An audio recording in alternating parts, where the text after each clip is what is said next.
Welcome to A Little Bit Radical, a business podcast from Standing on Giants. I'm Rob, your host. Join me as I meet people and organisations who are doing things differently, challenging the status quo and, yes, might just be a little bit radical.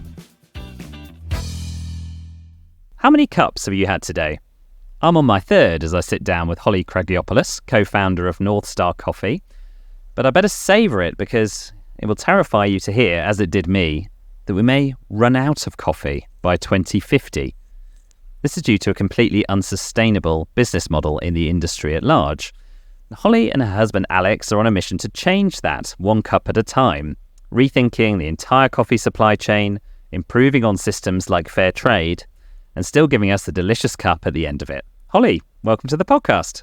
Thank you so much, Rob. It's such an honour to be here today. Thank you. Well, thank you very much for joining us. We'll come into it in more detail later, but I did get that right, didn't I? That there's a threat that we might run out of coffee by 2050. Yes, absolutely. And I think, like you say, to yourself and to hopefully many of the listeners this podcast goes out to, it's a shock, when you kind of first become aware of something that's such a big part of our daily routine, potentially being at risk. Well, I'm hoping that you can give us some tips later on how we can avoid that absolute doomsday scenario. But let's start as we always do, which is, Holly, if you are a little bit radical and you're on our podcast, so we know you are, what do you think in your early life set you up for that? Radical is a really strong word. When I was thinking about the word radical, and it's a really powerful, quite extreme word, and one I've never used to describe myself, actually. I would never have thought a little bit. Yeah, just a touch radical, a tad. But yeah, it was a really lovely question actually to sort of reflect on what might have brought me here really to this point in my life from my whole youth. And I guess the first thing that kind of really came to mind was I was really fortunate at the age of 9. My whole family moved to Australia. My dad got a job out there. And I think that was a really formative experience in showing me that there was a wider world outside the one that I had come to know in my 9 years on the planet so far, but whole cities, whole communities that existed outside of our doorstep. And that sort of like early interaction with travel and kind of the world feeling like a much smaller place, I suppose planted a bit of a seed around how I viewed the world and how I felt, kind of a responsibility for not just my local community and, kind of how things are on a more local level, but obviously understanding that there are people elsewhere in the world that need to be considered. That was a big part of it. And I guess from a business point of view, in terms of how that's fed through into what we do, my dad was a huge influence. He's a market researcher, has been for most of his life, and started a business basically when I was in high school called Responsible Research.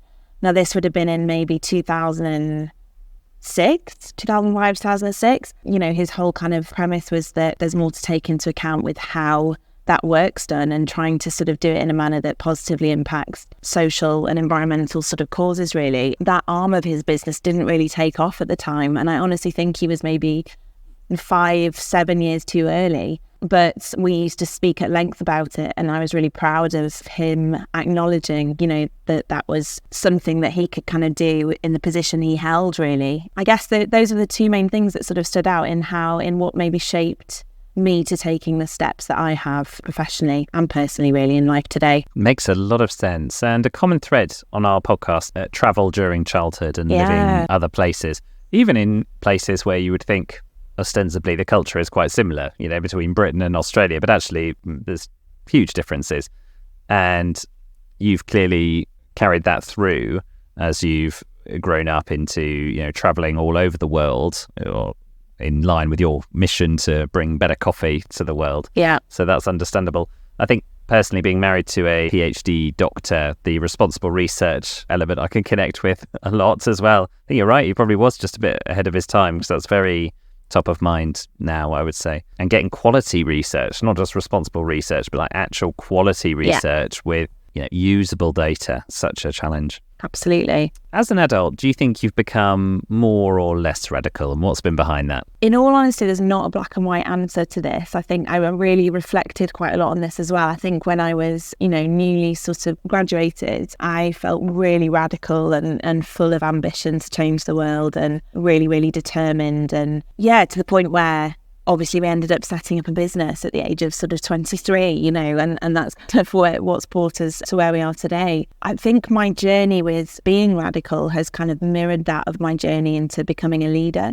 And I think I have become more radical with more confidence, I suppose, you know, the confidence that I've acquired from having to learn how to lead a team, you know, through particularly the past 4 years.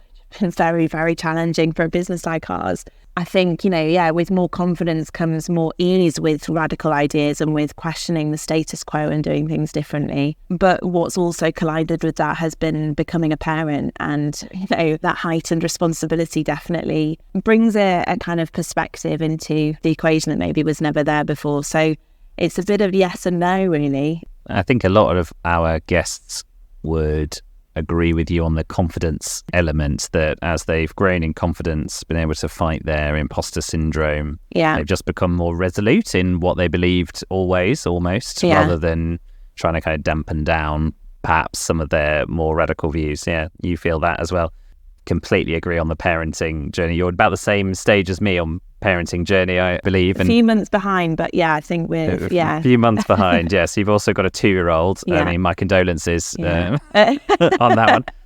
Let's spend a moment on that. How on earth do you and your husband Alex run a business together and co-parent together? I guess respect is the first word that comes to mind. We both respect one another's responsibilities in both arenas, really, and there's conversations we have to have, you know, around each other's to-do lists and prioritization, and that essentially dictates who is able to support in which arena. So it's been a juggle, you know, as I'm sure you can imagine, and it's been really, really challenging. And, you know, there's elements of running your own business that, you know, really does negatively impact having a family, because you just can't ever really switch off and just be 100% there and present. But there's also, you know, huge benefits to it and the flexibility we've been able to have. And, you know, I managed to kind of have really the first 6 months of Ella's life off of work, and I was very much in that kind of sphere. Alex was holding the fort at work and kind of really shouldering a lot of that burden himself. And then we switched and I've been back in work full time for that kind of 4 months. He's been taking care of the baby, and that's just how we make it work, basically. So it's difficult, but we're getting there, I think. It definitely sounds like you have a good amount of respect and trust for each other, and in a way it sounds a little bit like it makes it a little bit simpler. You both have the same job. The same 2 jobs, co-parenting and running this business, as opposed to any kind of further conflicting interests. Yeah, absolutely. They're both our babies, you know, so it's kind of, we understand the things that are non-negotiable in both areas. You know, we understand when it's absolutely not okay to switch off and when something needs dealing with, and there's no questions asked, but conversely we also take the opportunity to do so whenever we can, really. And obviously you're at a huge advantage being a parent of a young child in that you have an unlimited supply of coffee. And I think that we should move on to coffee now and your work. First of all, you're a Yorkshire lass, right? Why coffee and not tea? Surprisingly, the two are intertwined in that Yorkshire Tea is part of the same business that Taylor's of Harrogate, which is very much a coffee-focused business, owns. Yeah, you say I'm from Yorkshire, I'm also from Harrogate, you know, the town of Betty's and afternoon teas and all of those sorts of things. So before moving to Sydney, Australia at the age of 9, that's where I'd spent my life so far, and it's where we moved back to, like when we returned. And my entire teenage years and all the way through university was spent waitressing in a Betty's tea rooms. I mean, I think first and foremost in terms of my coffee journey, it actually started at the age of 9 when, I kid you not, I was drinking flat whites. No way. Seriously, it was, you know, at that time in Australia it was 2000, and, you know, the Antipodean sort of brunch culture really sort of had taken off, you know, and had done so for a fair few years. And it was mine and my family's first experience of amazing coffee. You know, my dad had a real issue actually with with how much coffee he was drinking, because it was just so delicious in comparison to what we'd always had. And, you know, that fed through to my enjoyment of it as a product. Just one a day, it was nothing irresponsible. And yeah, so that's where it really started. But I think growing up working for Betty's, obviously what you do have there is an interaction with product and lots of staff training. So whilst the kind of coffee menu is fairly sort of old school, I guess, in the sense of sort of showcasing some of those real traditional sort of specialty coffees, you have a connection with the product that you're serving through the training that you receive. And, you know, I've always been an absolute geography geek as well. And, you know, I'm obsessed with those places in the world, you know, between the tropics. They are just fascinating from a environmental point of view, from a social, political point of view. There's just so much of interest there. So I couldn't help but be kind of hook, line and sinkered, you know, in terms of being drawn into the world of coffee. Very jealous, I have to say. You know, we're the same age, and there you were in Sydney with these wonderful flat whites. Yeah. I was growing up in Loughborough, which didn't get a Costa until I was 17. Yeah, You know, I feel you. I remember going on the train to Nottingham to go to Starbucks. Yeah, Like, yeah. That's how far behind we were, right? So you've led us there. You've led us to the geography of coffee. Let's step back, because I realised after inviting you on this podcast how little I know about coffee. Where does most of our coffee come from? I mean, most of it would be Latin America. When we're talking about, you know, the kind of levels of production, most of the world's coffee would come from there, with Brazil being, you know, the biggest producer in the world. But we're talking about, you know, there's a term called the coffee belt, you know, which really is those sort of areas that run between the tropics, you know, around the equator. So Latin America, East Africa, Indonesia, that's where our coffee comes from. And how does coffee go from being grown to being in our cup? Can you trace that journey for us? Yep. So coffee is a seed of a fruit that grows on coffee trees. So we call it coffee cherries. So obviously we have coffee trees across those parts of the world that when they have a period of rainfall, the trees blossom, they produce cherries, and inside every cherry are two little seeds that essentially are destined to become coffee beans. Throughout the harvest cycle, we're waiting for those cherries to become perfectly ripe and red, where they are hand-picked selectively if it's good coffee, you know, so literally waiting for that perfect optimum level of ripeness. And then there's a whole, you know, kind of series of processes that coffee undergoes to get the seeds out of the cherry. And all of those processes will dictate the flavour profile in the cup. So it can be done naturally, where the cherries are just left to dry in the sun and then they're milled to remove the seed, or mechanically using water, where the cherries are sort of fermented and then pulped to remove the skin and sort of washed to blast off the fruit flesh that surrounds the seeds. And both of those methods will produce a completely different taste in the cup. After all of that's been completed, there's a kind of milling process that has to happen to prepare the coffee for export. And then, of course, it's packed into the coffee sacks that many of your listeners will have seen, you know, donning the walls of coffee shops or being used at a school sack race or wherever. Weddings, we get a lot of requests for our coffee sacks for DIY weddings. Oh, really? Yeah. And then, of course, you know, once the coffee's landed in the country of consumption, it has to be cooked to essentially ensure that all of that flavour can be dissolved in water in the cup. So that's where roasting kind of is really, really instrumental. You know, without coffee roasteries, you wouldn't have coffee to drink, basically. The raw product, if you were to smell a sample of green coffee beans, they sort of smell really vegetal, like garden peas. And, you know, that roasting process is super important to kind of kickstart all those sugar browning reactions, creating those sort of more coffee flavours, you know, that are really familiar to us all.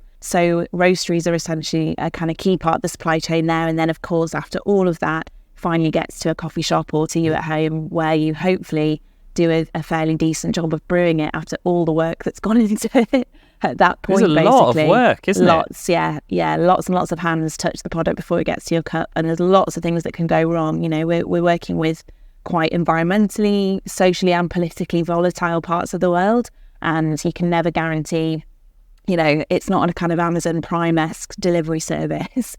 You're often trucking coffee down mountainsides to get to the nearest port, which might often be a couple of countries away. You know, we work with Burundi, for instance, in East Africa. The coffee has to be trucked through Burundi into Rwanda, into Tanzania to go out of the port of Dar es Salaam, where if you miss the container, it might be sat at port for a month and kind of be sweating in all of that sort of ground level heat and humidity that can really impact the quality. It can be shipped in bare Hessian sacks, which can taint the coffee's flavour. You know, literally it'll taste sacky. Hessian. Sake. That's technical term, yeah. It is an industry term. That was Nice. Like corked in wine. Yes, it's exactly. Sake, yeah. And you can burn it in the roasting process, and so there's just so many things that make it truly a miracle if you get a good cup of coffee at the end of the day, basically. And I won't even get into what happens in coffee shops, because that's just, it's a whole other, within a matter of seconds, you can go from having a great coffee to a terrible one. Baristas hold lots of responsibility, really, to sort of showcase all of that work in the best possible way. Completely. Well, thank you for sharing that. What an involved process, and so much hidden from us as consumers of coffee. I think, we just get the ideally perfected end product. So you've mapped this long process for us, Holly. Talk to us about what you saw in this supply chain that kind of motivated you to do something differently, do something a little bit radical. Well, my final year research at university really was designed to combine all of those interests, around travel, coffee, and the opportunity that coffee held for economic development in the countries that produces it. And that interest took me to Kenya for 3 months, and I dragged Alex along with me on that trip. We'd met at uni, so we went in between second and third year and spent the summer essentially traversing the communities of Nyeri in Kenya, which is one of the world's most renowned coffee farming regions, collecting qualitative research. So just talking to producers about their experience specifically of working with fair trade as an organisation and the impact that had had on their social and economic development, how their quality of lives benefited as a result of selling their coffee through fair trade. And that dissertation was really designed to try to, understand the kind of, if fair trade was living up to its mission. There was lots of interesting sort of research found, but the most kind of profound, kind of finding of that trip was it was the first time I was exposed to the coffee supply chain and the number of people involved and the families that were impacted and the complexities of it, the kind of romance, but also the heartbreak of the coffee supply chain. Unlike lots of graduates, Alex and I left uni so sure of what we wanted to do as a job. And we were in a really privileged position in that we had no mortgage. We had my parents who were happy to house us. Well, their mum and dad. Yeah, exactly. And really that was, we came back to, Yorkshire, which is where we're both from. Alex is from Leeds. I was from, obviously, Harrogate. And there just wasn't a company set up that had the ethos that we felt personally inspired by, really, and that would offer a career that we'd feel fulfilled with. So Northstar kind of came about really to try to prove that if you centre the producer at the heart of the coffee transaction, that the coffee supply chain, becomes more viable. It's probably important that I talk to you about how we've got into this sort of scenario where the coffee industry doesn't work for everybody at the moment. Yes, tell us more. It all starts with colonialism, coffee being introduced to the countries of production as a non-native crop, so obviously sort of planted out by colonisers. Non-native. So where was it native? Native to Ethiopia and to Yemen. But in terms of its spread across the tropics, it was very much introduced by colonisers. So I had no idea about that. Fascinating. Yeah, so we're going obviously back a couple of hundred years, and but the impact that had was obviously right from the get-go. The entire industry was set up on cheap slave models of labour, and the sort of systems that were built around coffee trading were designed wholly to interest the sort of big European trade houses. So we've got a legacy of issues there, just in the kind of carryover effect of the establishment of the industry in that sense. Coffee is now the second most valued commodity in the world, so it's a huge, huge industry that kind of encompasses around 125 million farmers globally. And in most areas where it's grown, it tends to be that country's largest export. So when you consider the opportunity there for development, if it was traded responsibly, where the producer's needs are prioritised above the buyers, or at least balanced with the buyers, that was where our interest was really peaked around, wow, this could be really transformative. What happened in the last 30 years has been the instance of climate change related events and effects that are very, very much felt in the areas where coffee grows. We've had instances of flooding, of drought, of landslides, earthquakes, volcanoes, all of those natural disasters that happen where coffee grows as a result of the environment it's a part of. But we've had the uncertainty arising through climate change more and more. And all of that sort of economic, environmental, and in many cases social volatility, we have got a situation where young people are simply saying no to coffee farming, you know, because they've watched their parents for years and years and years struggle to make a consistent income and reliable income through farming coffee. And, you know, the kind of bright lights of the city are calling in lots of instances. Although I do know from conversations we've had, you know, that that's absolutely not the desired outcome for young people. They want to stay in their hometown, you know, with their family and kind of in the area. That I can't describe to you how beautiful the areas where coffee grows are. You know, they're just some of the most beautiful parts of the world. But the facts are that there's simply no viability, you know, to farming coffee at the moment. So the average age of the producer is between 55 and 57. It's one of the reasons why we're facing a potential question mark over coffee's future, alongside the fact that climate change is posing a threat to the actual species, you know, in terms of potentially it being wiped out. So it's a pretty bleak picture, in all honesty, Rob, and it's one that's really quite hard to articulate to the end consumer without it being all doom and gloom, you know, particularly when it comes to a product that is such a nice part of most of our daily lives, you know. Like you say, I mean, an essential part, I would say. It never was for me before having, you know, a baby, but I've never been so relieved to have a coffee business in my life. The caffeine became very, very much needed. But yeah, that's the sort of scenario that we're in, really. Wow. So in the areas where coffee is grown, there's a kind of labour crisis because young people aren't entering the industry. There's a climate crisis or effects from the climate crisis as well. And then it sounds like there's also a kind of economic business crisis or unfairness. Tell me about that. It sounds a bit like in the UK where our, you know, dairy farmers, for example, are given such an awful deal by the supermarkets. But it sounds like that kind of on steroids. Is that an accurate way of describing it? It's a really accurate way, yeah. So coffee's traded on a global stock market in the same way as, you know, anybody would trade stock for pensions or investment banking, which means that costs of production are absolutely not taken into account. You know, it's based solely on global supply and demand. I'll just paint a very quick picture for you in terms of the reality that this might look like for a coffee producer.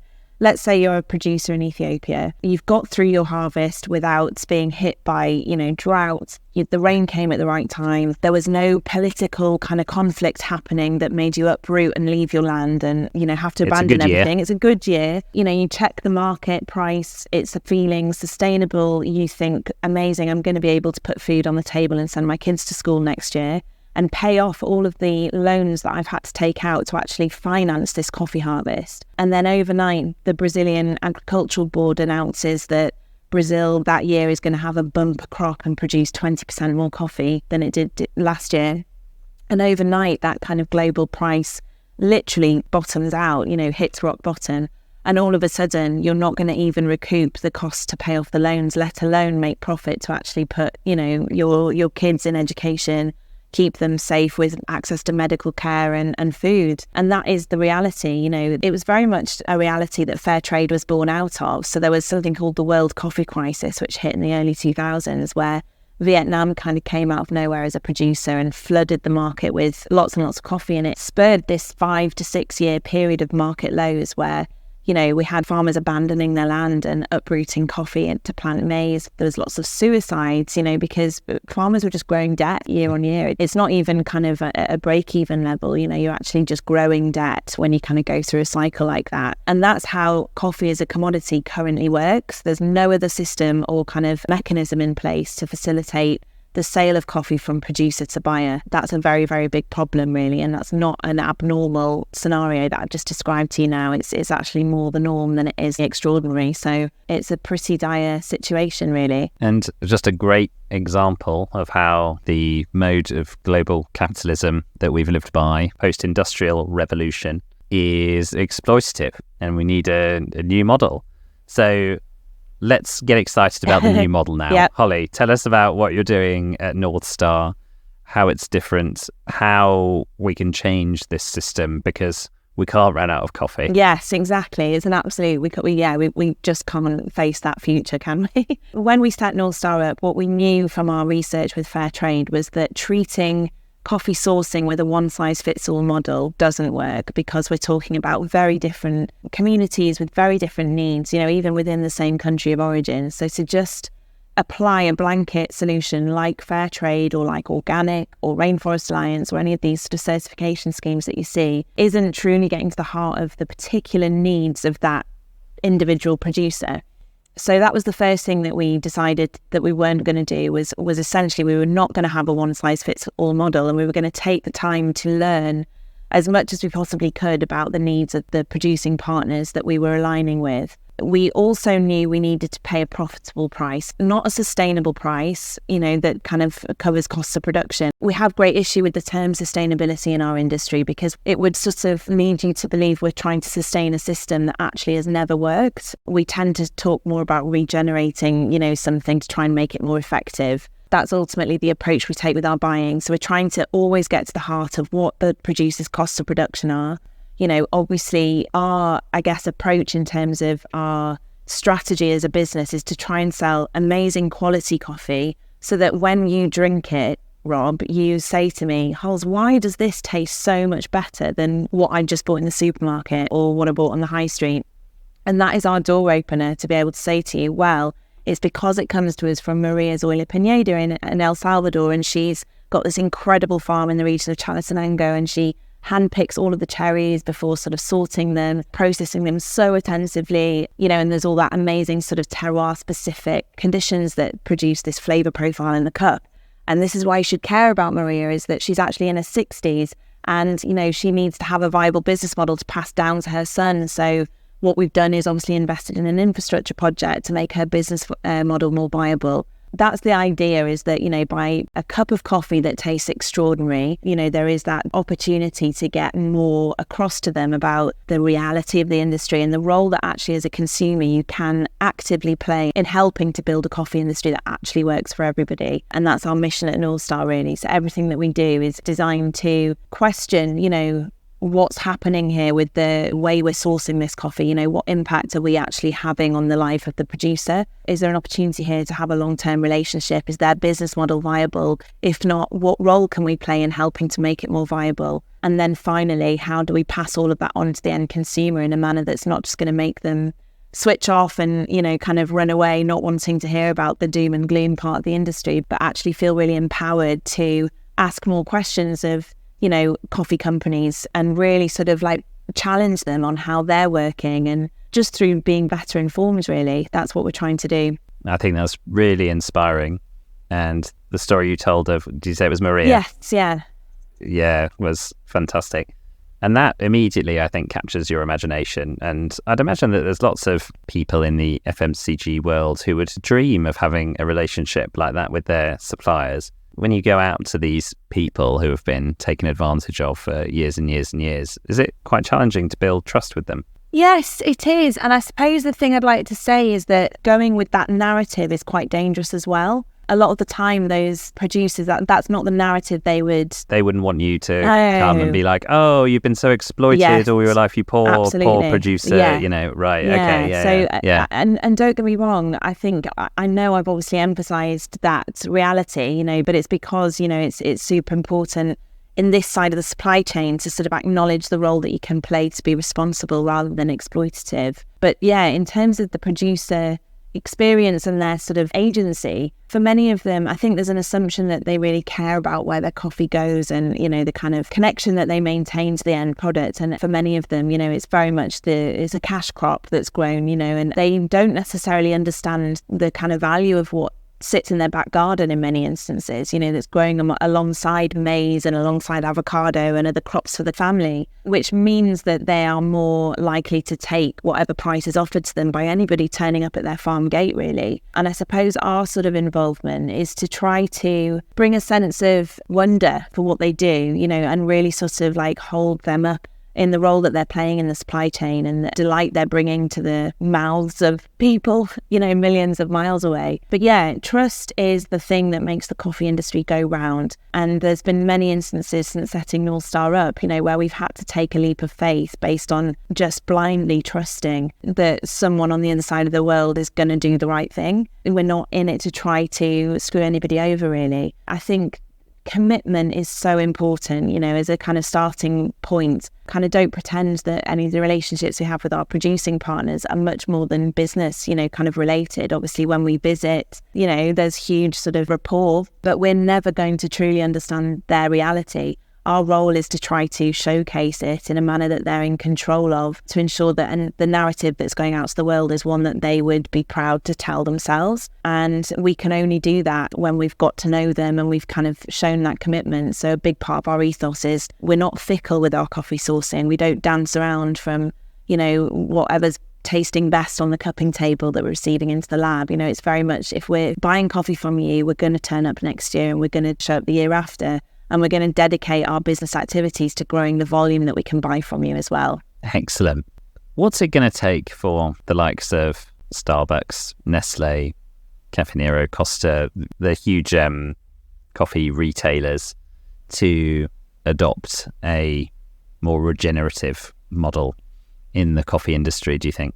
Oh, it's such a good question, because I just think so much right now that is a very clear business case, to start doing that. I think, in all honesty, it would be consumer pressure at the moment and consumer sort of questioning. And that is a fairly unrealistic scenario because the consumer doesn't know a lot of the time, what sets a business like ours apart from some of those kind of massive chains. There's obviously the huge question mark over supply, which is a very real scenario that we're kind of all facing. And a tiny company like Northstar is never going to be able to turn that around. We're trying to use the position that we have and the engagement that we have from our customers to essentially spearhead a movement or an effort to try and put pressure on those large companies to do more. But there's been so many instances in the past. I've been in coffee 11 years, and there's been so many instances in that time that required them to step up. The pandemic being one, it was unbelievable, the lack of effort in some of those larger chains to actually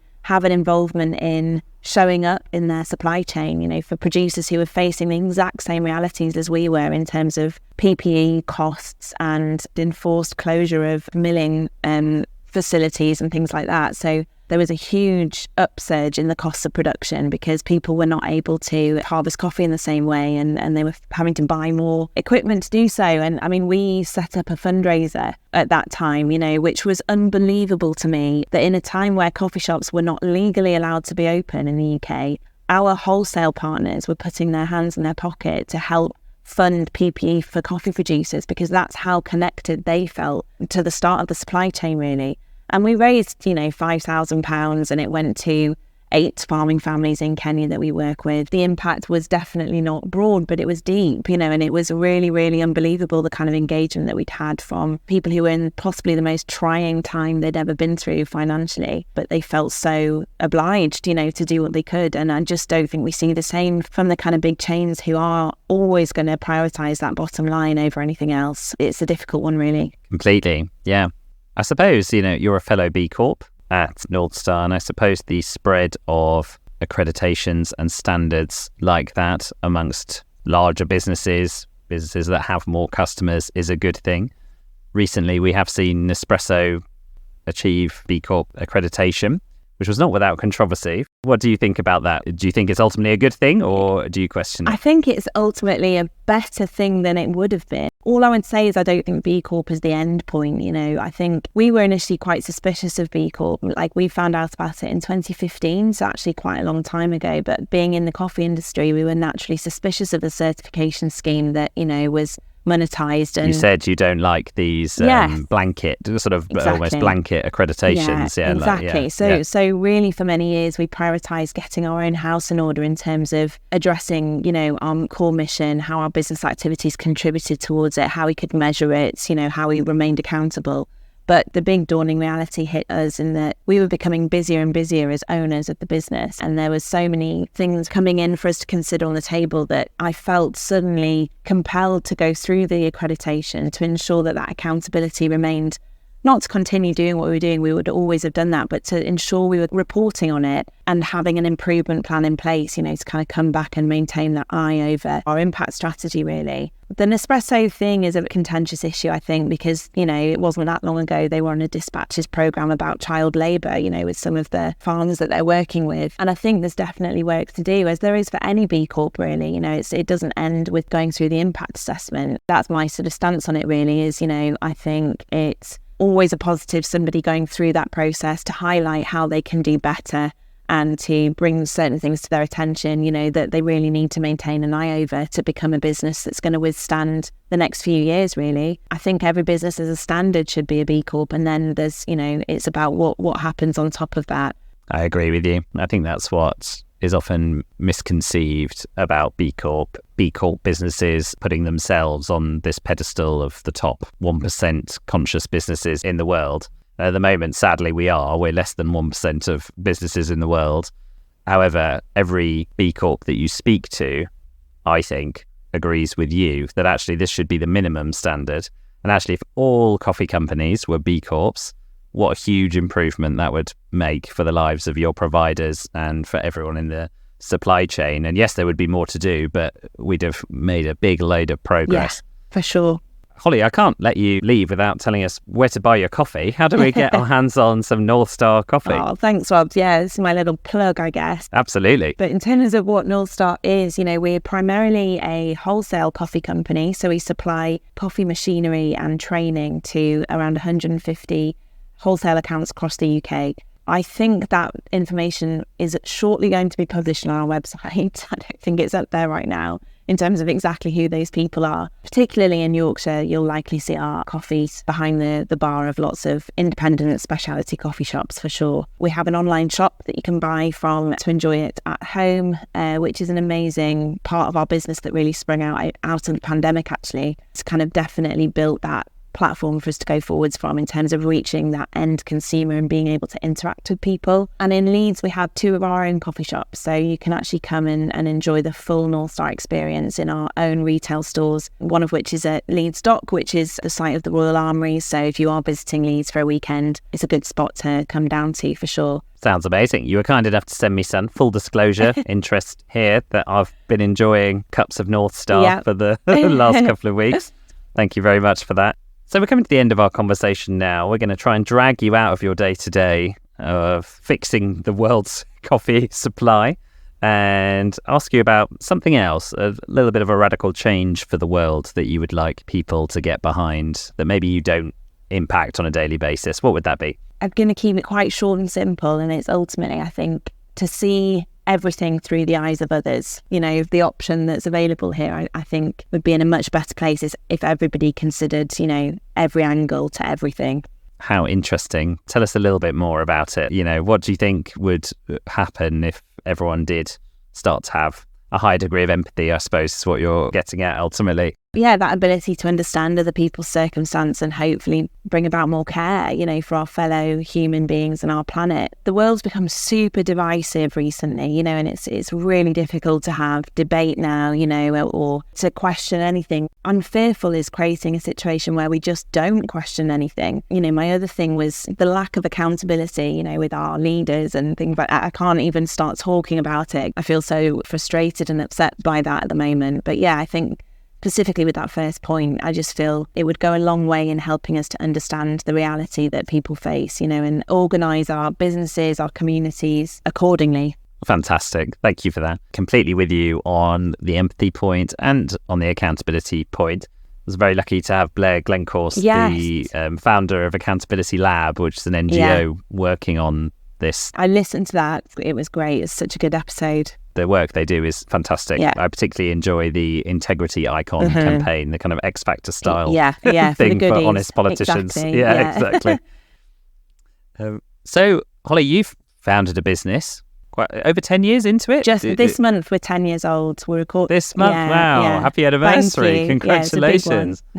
I doubt there'll be much that when it comes to a kind of startup business you've not seen. So if there's anyone out there who has a little bit of a radical idea, perhaps for their own business or for their personal life or their work or whatever, what advice would you give them to get started? I think like many people who've been on this podcast say, just do it, that would be the first thing, and not overthink it too much. I think where we've kind of reached maximum clarity on what we're here to do is when we've really stopped paying attention to the overwhelm and all of the amazing things we could be doing and the kind of initiatives we could be supporting, and really sort of try to get the problem down on paper that we're facing as an industry and understand the role that we can play in solving it, and keeping everything that we do really focused on that overarching mission, really. My advice is kind of try and tune out, maybe there is somebody doing what you want to do already. That doesn't mean you shouldn't give it a go. Just do it better, and just understand, how you can do it more effectively, basically. Stay focused on what you're here to do. Holly, it's been fantastic to speak to you. Thank you so much for giving us your time. I feel like I've learned 100 times more about coffee than I had ever heard before. So thank you very much for that. Thank you. And best of luck as you can continue to go from strength to strength with Northstar. Thank you for listening to this podcast. If you enjoyed it, please follow us on your podcast platform. If you'd like to appear on A Little Bit Radical or have an idea of someone we should speak to, please email podcast@standingongiants.com. or get in touch with me on LinkedIn. You can search Rob Fawkes or search Standing on Giants and you'll find me there. Thank you very much, and speak to you next time.